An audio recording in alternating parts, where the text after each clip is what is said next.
네, 하나님의 말씀 빌립보서 4장 11절로 18절 말씀까지. 빌립보서 4장 11절입니다. 내가 궁핍함으로 말하는 것이 아니니라. 어떠한 형편에든지 나는 자족하기를 배웠노니 나는 비천에 처할 줄도 알고 풍부에 처할 줄도 알아. 모든 일 곧 배부름과 배고픔과 풍부와 궁핍에도 처할 줄도 아는 일체의 비결을 배웠노라. 내게 능력 주시는 자 안에서 내가 모든 것을 할 수 있느니라.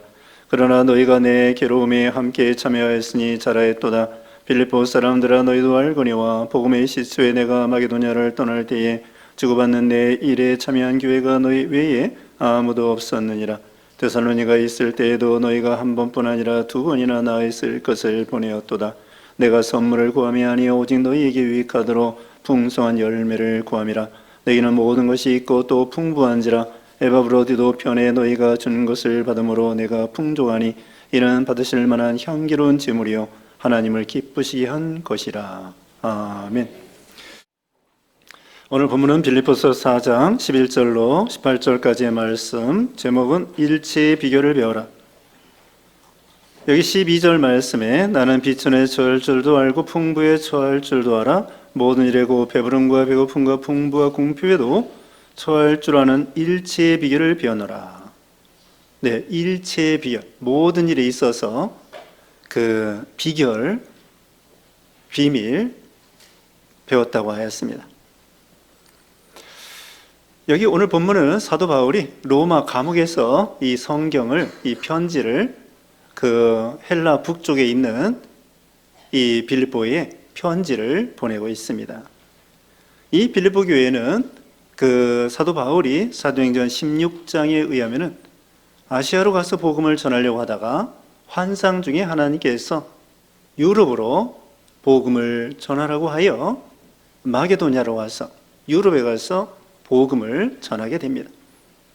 그래서 유럽의 첫 번째 이 성읍이 이 빌립보 지방인데 거기에서 빌립보 교회를 세우게 됩니다. 그리고서는 조금 있다가 옆에 데살로니가 교회를 세우고 그 다음에는 이제 남쪽으로 내려와서 아덴과 고린도에 도착하게 되죠. 오늘 본문에는 사도 바울이 로마 옥중에서 이 빌립보 교회를 향하여 편지를 보내고 있습니다. 바울이 로마 옥중에서 고난 중에 이게 복음을 전하다가 감옥에 갇혔는데 그때에 에바브로디도라고 하는 18절에 보면은요, 에바브로디도라고 하는 그 종이 교역자가 그 빌립보 교회에서 보낸 연보를 가지고 로마에 도착해서 감옥에 있는 이 바울을 도와주게 됩니다. 그래서 이 빌립보 교회가 큰 교회도 아니고 오래된 교회도 아니고 지금 개척한 지 몇 년 되지도 않는데 거기에서 선교비를 보내서 로마 옥중에 있는 바울을 연보로 선교비로 도와주게 됩니다. 거기에 대해서 감사하다는 말씀, 그리고 그 연보에 대한 말씀 오늘 본문에 나와 있죠. 그래서 오늘 첫 번째 말씀드릴 것은 자족하는 마음을 가지라는 것입니다. 11절 말씀에 내가 궁핍함으로 말하는 것이 아니라 어떠한 형편에든지 나는 자족하기를 배웠노니. 바울은 이 빌립보 교회를 통하여 그 생활비를 받았을 때 자기는 궁핍함으로 이렇게 말하는 것이 아니라 어떤 형편에든지 나는 자족하기를 배웠다고 하였습니다. 자족, 여기 먼저 10절 말씀 봅니다. 내가 주 안에서 크게 기뻐하면 너희가 나를 생각하는 것이 이제 다시 싹이 남이니 너희가 또한 이를 위하여 생각은 하였으나 기회가 없었느니라. 빌립보 교회 성도들이 이렇게 선교 연보할 생각을 하고 있었는데 이제 마침 바울에게 연보하여 보내주었다는 것입니다. 그 연보에 대해서 사도 바울은 참 고맙게 생각하는데 그러나 그것만이 고마운 것이 아니라 사도 바울은 어떤 형편이든지 자족하기를 배웠다고 하였습니다. 괜찮다는 거예요. 생활비를 보내주든지 보내주지 않든지 오늘 본문에 있는 것처럼 풍부하든지 궁핍하든지 일체의 비결을 배웠기 때문에 자족하고 있기 때문에 거기에 제재를 받지 않는다는 거예요. 이것이 바울의 신앙입니다. 자족하는 신앙. 근데 무엇이 넉넉해서 자족하는 것이 아닙니다. 자족이라는 것은 스스로 만족하고 기뻐하고 감사하는 거예요. 자족이라고 하는 것은 스스로 만족하는 것입니다. 더 이상 있어도 좋고 없어도 좋다는 거예요. 그게 자족입니다. 근데 이 사도 바울이 넉넉하기 때문에 자족한 것이 아니죠. 거기 바로 옆에 18절, 오늘 본문 끝입니다. 18절 다시 봅니다. 내게는 모든 것이 있고 또 풍부한지라 에바브로드도 편에 너희가 준 것을 받음으로 내가 풍족하니 이는 받으실 만한 향기로운 제물이요 하나님을 기쁘시게 한 것이니라. 에바브로디도 통하여 선교비 생활비를 보내주었는데 감옥에 있으면서 내가 풍족하다 이렇게 말했습니다. 그런데 그 선교비 생활비를 아주 넉넉하게 보내줬을까요?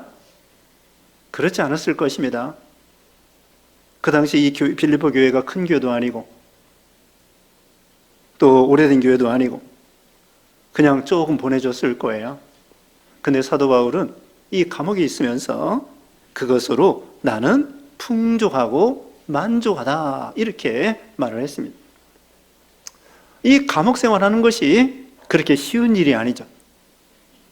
거기에는 참 궁핍과 또 여러 가지 고문 또는 멸시, 천대 또 그 고난 중에 있는데 사도 바울은 자족하기 때문에 거기에서 풍족하고 감사하고 만족하다는 거예요. 그리고 자기가 지금 형편에 있어서 감사하고 기뻐하는 신앙을 가지고 있기 때문에 자족하는 마음을 가질 수 있었던 것입니다. 이 빌립보서는요, 기쁨이라는 단어가 16번 이상 나온다고 합니다. 16번. 이 빌립보서 1장부터 4장까지 4장밖에 되지 않는데 기쁨이라는 단어가 16번 이상 나오는 거예요. 아니, 감옥에 있는 사람이 감옥 밖에 있는 빌립보 교인들에게 너희는 기뻐하라. 나도 기뻐하고 있다. 나도 지금 자족하고 만족하고 행복하고 기뻐하고 있다.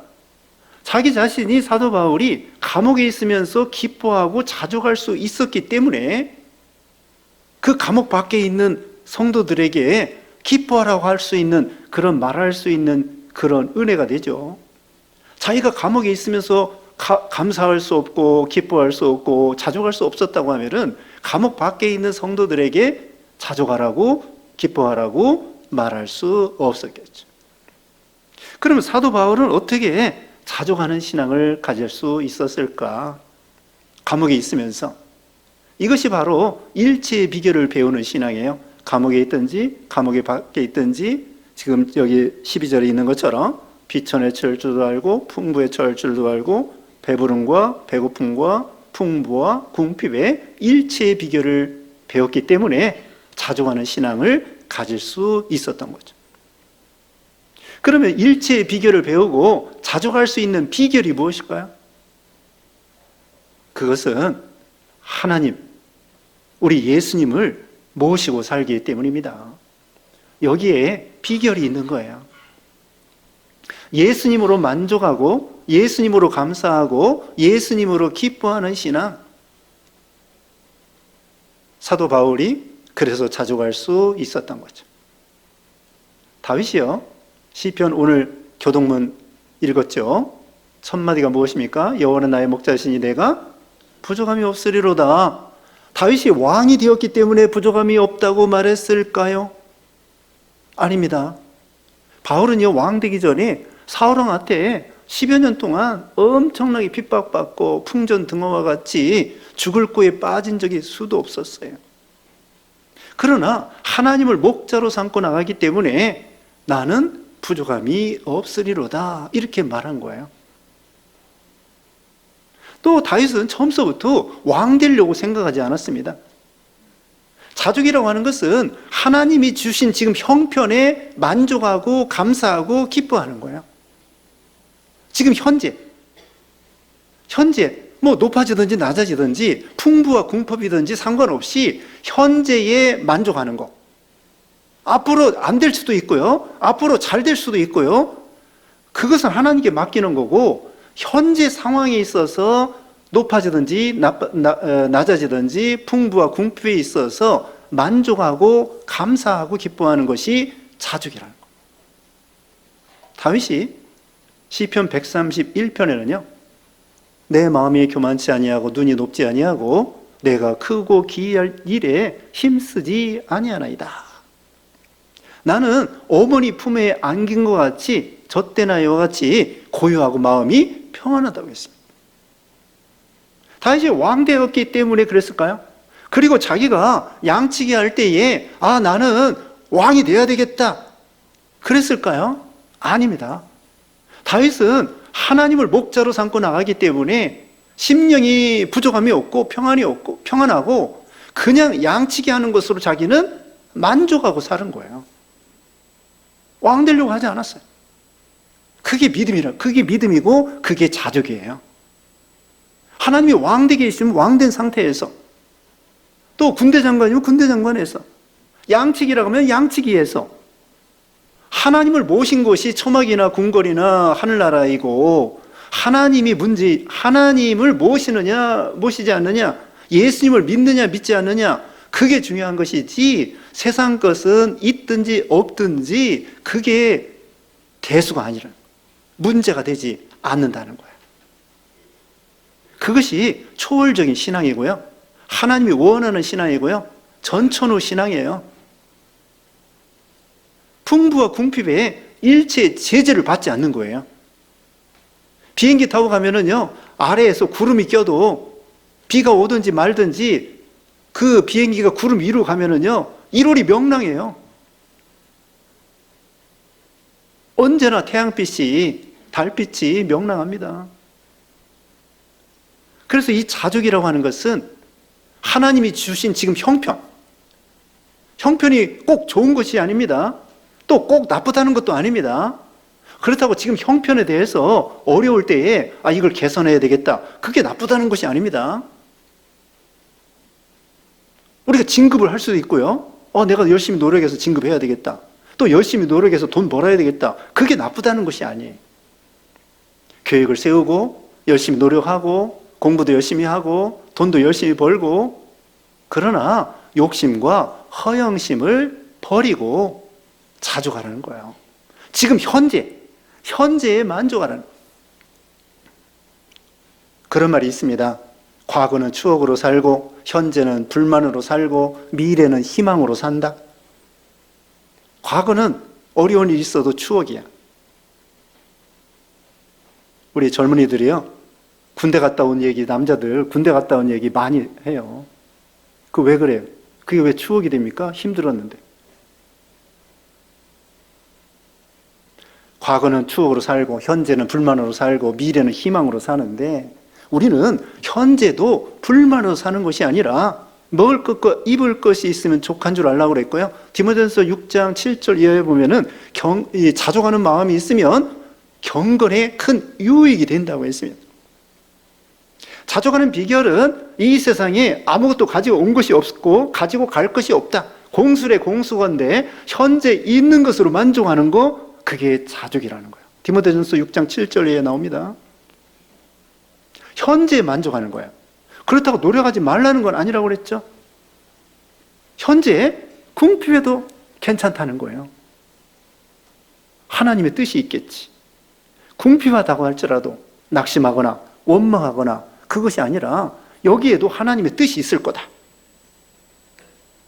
그러면서 거기서 잘 참는 거예요. 다윗이 사울이 그렇게 죽이려고 10여 년 동안 쫓아다닐 때 하나님을 목자로 삼고 그러면서 거기서 사는 것처럼. 그리고 무슨 풍부하게 되고 높아졌다? 그때 교만하지 않는 거예요. 왜? 하나님이 높여줬기 때문에, 하나님이 부자 되게 했기 때문에. 신명기 8장 18절에는 재물 얻을 능력을 하나님이 주셨습니다. 부자 되게 한 거. 여러분, 이 강남 사람들, 여기, 잠실 아파트, 예전에 연탄 떼고 5층 막 걸어 올라가고 엘리베이터도 없고, 그것이 막 지금은 얼마 100배나 올랐대나. 자기가 그렇게 해서 부자 됐는데, 하나님이 부자 되게 했지, 자기가 노력해서 부자 됐습니까? 하나님이 재물 얻을 능력을 주셨기 때문이라. 그러므로 무슨 일이 잘 되고 높아지고 대통령, 왕이 되고 그런다고 할지라도 교만한 게 아니에요. 하나님이 나를 높여주셨구나. 하나님이 나를 부자 되게 했구나. 하나님이 이렇게 육신적으로 잘 되게 해주셨구나. 감사하구나. 여기에 만족하는 거예요. 거기에서 더가 아니에요. 더가 아니라 그냥 높아졌으면 높아진 상태로 교만하지 아니하고 또 이렇게 생각하는 거예요. 하나님이 또 낮추시면 낮아질 수 있겠다. 높아지고 부자 되고 잘 될 때에, 형통할 때에 하나님께서 언제든지 낮추면은 낮아져야 돼. 그것도 만족하고 감사하는 거예요. 욥이 그렇게 부자고 동방의 의인이고 그런 대단한 사람이었는데 하루아침에 모든 게 싹 망했잖아요. 거기에도 만족하는 거야. 높아질 때도 만족하고 그때 교만하지 아니하면서 하나님이 낮추신다고 할지라도 내가 감사하다. 그리고 만족이다. 하나님이 선하신 뜻이 있겠지. 또 낮아졌을 때 병들고 낮아지고 실패하고 궁핍하고 그럴 때에 낙심하거나 원망하는 것이 아니라 그래도 하나님께서 먹을 것과 입을 것을 주시고 이 세상에 아무것도 빈손 들고 왔다가 빈손 들고 가는데 나에게 주신 것이 얼마나 많은 것.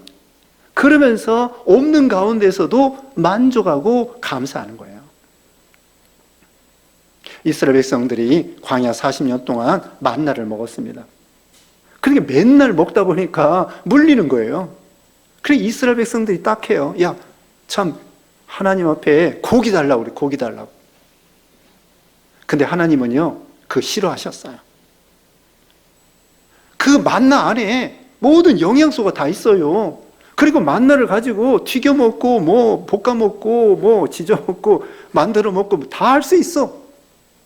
예전에 밀가루 가지고 수제비도 만들어 먹고 칼국수도 만들어 먹고 아무거나 여러 가지 만들어 먹을 수 있는 것처럼 그 만나를 가지고 다양하게 먹을 수 있는데 고기 먹고 싶다고.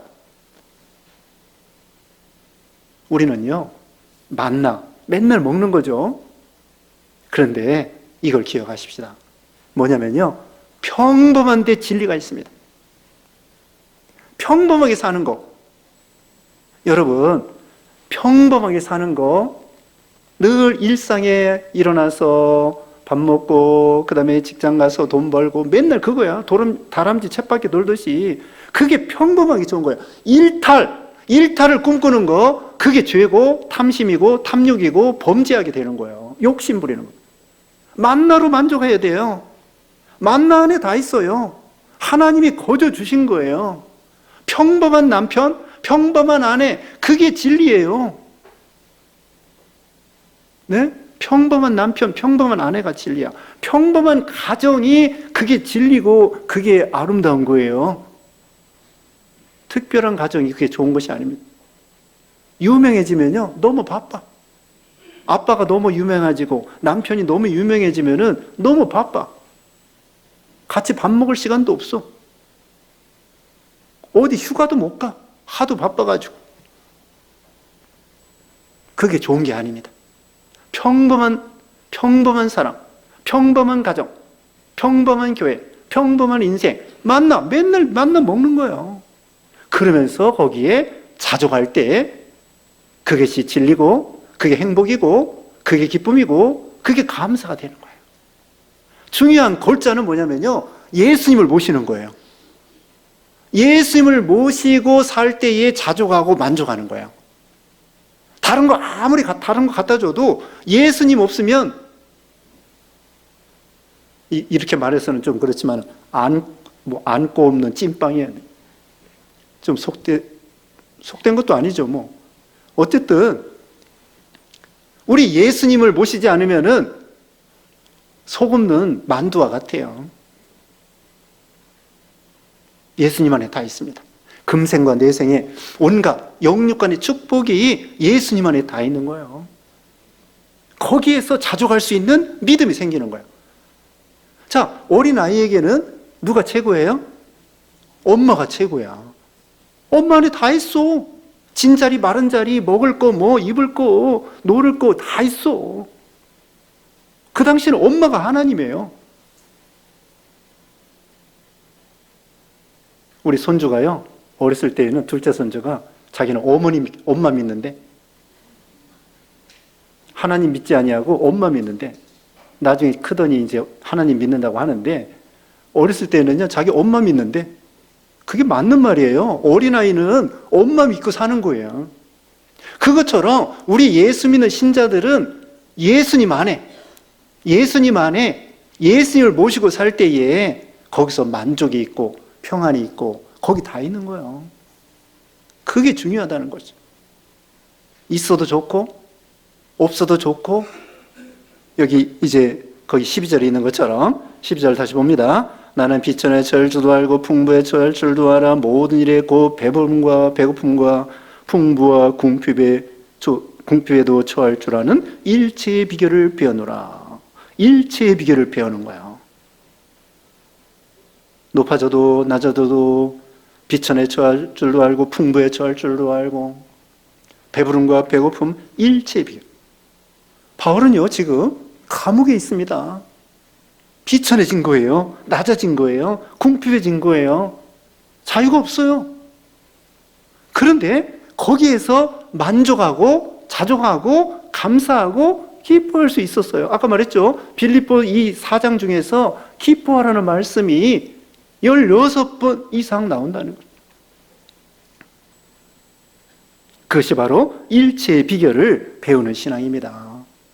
지금 현재 만족하는 거예요. 그렇다고 현재 형편을 개선하지 말라는 것이 아닙니다. 노력해서 어려운 형편을 개선하려고 하는 거 좋은 거예요. 그러나 개선되든지 개선되지 않든지 이 형편이 그대로 유지되든지 상관없이 주권이 하나님께 있고 능력이 하나님께 있고 거기에서 만족하고 감사하고 기뻐하는 신앙.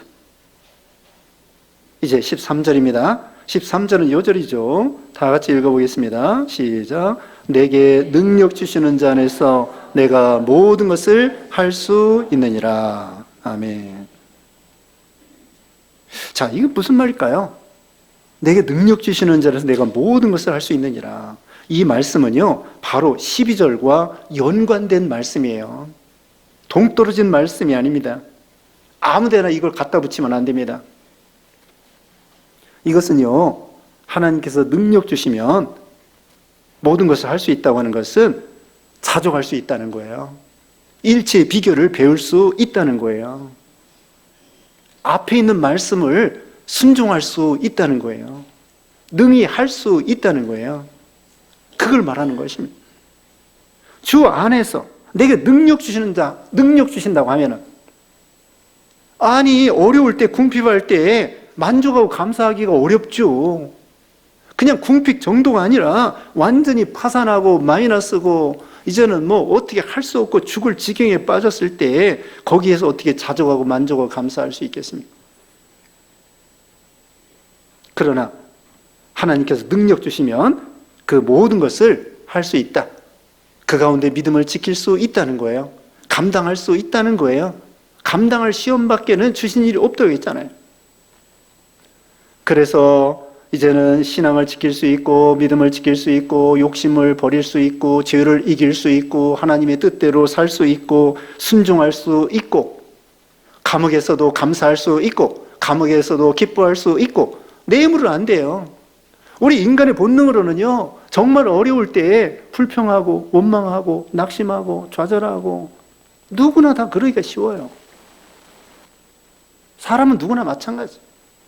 그러나 나에게 하나님께서 능력을 주시면 슬픔을 이길 수 있고 저주가 변화해 축복이 되게 할 수 있고 감당할 수 없는 시험이 없고 하나님께서는 감당할 시험만 주신다고 했잖아요. 여러분, 풍부에 대한 시험도 있습니다. 매튜 헨리는 그렇게 말했습니다. 풍부에 대한 시험도 궁핍할 때 시험 못지않게 어렵다고 했습니다. 풍부할 때의 그 유혹과 시험도 궁핍할 때의 그 시험보다도 그렇게 쉽지 않다는 거예요. 옛날 그런 이야기가 있습니다. 저기 어떤 신사가 있는데 햇빛하고 바람이 저 사람 외투를 벗기기를 테스트를 한 거예요. 그래서 바람이 막 불어가지고 이 신사의 외투를 벗기려고 하는데 바람이 불수록 막 이렇게 막 움츠리는 거예요. 근데 태양은 어때요? 막 뜨겁게 내리쬐니까 더워가지고 이 웃도리를 벗어버리는 거예요. 그러니까 우리가 풍부할 때, 잘 될 때 조심해야 돼요. 다윗도 사울에게 쫓겨다닐 때는 범죄한 게 아니라 이 시편을 기록하고요. 그런데 자기가 왕되고 잘 될 때에 그만 간음죄, 살인죄를 범하고 만 거예요. 오히려 올라갈 때 조심합니다. 올라갈 때 조심해야 돼요. 내려갈 때도 조심해야 되지만 올라갈 때 조심해야 돼요. 저기 유도 있죠, 유도. 저도 고등학교 때 유도 좀 배웠습니다. 유도 1급까지 땄는데 다 잊어버렸어요. 겁내지 마세요. 저기 유도에서 배울 때 있잖아요. 낙법을 먼저 배워요. 낙법은 뭐냐면은 쭉 달려가다가 팍 넘어지면서 딱 안전하게 뼈가 부러지지 않도록 떨어지는 것이 낙법이에요. 남을 쓰러뜨리기 전에 자기가 넘어졌을 때에 다치지 않도록 배우는 거예요. 그게 유도의 첫 번째예요. 권투도 그럴걸? 권투 잘 모릅니다, 저는. 그러나 맷집이 튼튼해야 된다고 그러잖아요. 때릴 것만 생각하지 말고 맞을 때 맞아도 맷집이 튼튼해서 괜찮도록. 그러니까 우리는 잘 될 때, 높아질 때 그것도 시험입니다. 낮아질 때도 물론 시험이죠. 그런데 내게 능력 주시는 자 안에서 내가 모든 시험을 이길 수 있다는 거예요. 자족할 수 있다는 거예요. 감당할 수 있다는 거예요. 이게 바울의 믿음입니다. 예수님께서도 마가복음 9장 23절에 할 수 있거든이 무슨 말이냐? 믿는 자에게는 능치 못할 일이 없느니라. 하나님의 말씀에는 전능합니다. 사도 다윗이 골리앗을 이길 때에 너는 칼과 창과 단창으로 나오거니와 나는 내가 모독하는 만군의 여호와 이름으로 나가노라. 하나님의 능력을 의지하여 골리앗을 이긴 거예요. 나 혼자는 안 돼. 나 혼자는 안 되지만 하나님의 능력과 은혜를 주시면 할 수 있습니다. 이 종이가요, 이게 얼마나 맥이 없습니까? 이게 벽에 붙어 있으면요, 벽만큼 강해지는 거예요. 우리 혼자 있으면 맥이 없어요. 그런데 우리가 하나님 앞에 붙어 있으면은 하나님만큼 전능한 능력이 나오는 거예요. 성령이 임하시면 권능을 받고 예루살렘과 온 유대와 사마리아 땅끝까지 이르러 내 증인이 되라. 성령의 능력으로 하는 거예요. 우리가요, 복음 전하는 것만 성령의 능력으로 하는 것이 아니라 여러분 시험을 이길 때도 성령의 능력으로, 임마누엘 예수님이 우리 안에 성령을 통하여 계신다. 그래서 믿음으로 시험도 이기고 풍부도 믿음으로, 궁핍도 믿음으로, 높아질 때나 낮아질 때나 전초는 어느 상황에 있어든지 믿음을 지킬 수 있는 능력, 내 힘이 아니라고 그랬죠? 하나님이 주시면 가능하다는 거예요. 그 다음에 14절부터 여기 본문 18절까지는 그들이 빌립보 교회 성도들이 바울에게 이렇게 연보해서 보내준 거에 대해서 칭찬해 주고 있습니다. 세 가지 칭찬해 줬는데요. 첫째로는 연보는 참여하는 것이다. 복음에 참여하는 거라고 14절, 15절 말씀했습니다. 연보하는 것은 복음에 생명 살리는 일에 참여하는 것입니다. 그 다음에 17절에는 연보는 풍성한 열매라는 것입니다. 믿음의 열매. 가을이 됐습니다. 이제 열매를 맺는 거죠. 그것처럼 우리가 믿음의 열매는 연보를 통하여 열매가 맺힌다는 것입니다. 그 다음에 세 번째로는요, 향기로운 제물이 된다고 했습니다. 아까 18절 읽었는데요. 하나님께서 그 향기로운 제물, 아름다운 제물이 되어서 하나님이 받으신다는 거예요. 이 세 가지 연보는 뭐라고요? 하나님의 복음에 참여하는 거고요, 풍성한 열매이고요, 향기로운 제물이다. 하나님이 받으실 만한 향기로운 제물이라고 했습니다. 그러므로 우리가 물질로 하나님의 은혜에 감사하는 신앙, 이런 신앙을 가지라는 것입니다. 오늘 중요한 것은 일체의 비결을 배우는 신앙, 어떤 상황에서든지, 그러면서 어떤 상황에서도 자족하는 신앙, 이것이 하나님을 기쁘게 드리는 믿음이라는 것을 가르쳐 주고 있습니다. 기도하겠습니다. 거룩하신 하나님, 감사합니다. 하나님께서 우리에게 먹을 것과 입을 것을 주시고, 또 이렇게 가정과 직장과 학교와 병원과 이 모든 일에 은혜 주심을 감사합니다. 특별히 교회 생활을 할 수 있도록 진리 가운데로 인도해 주심을 감사합니다. 우리가 참 풍부와 궁핍과 여러 가지 어려울 때에도 일체의 비결을 배우는 그런 신앙이 되게 하여 주시옵소서. 그래서 우리가 하나님 앞에 또 물질로 헌물함으로 인해서 하나님 나라에 귀 쓰임 받도록 하나님이 복을 내려 주시옵소서. 예수님의 이름으로 기도드리옵나이다. 아멘.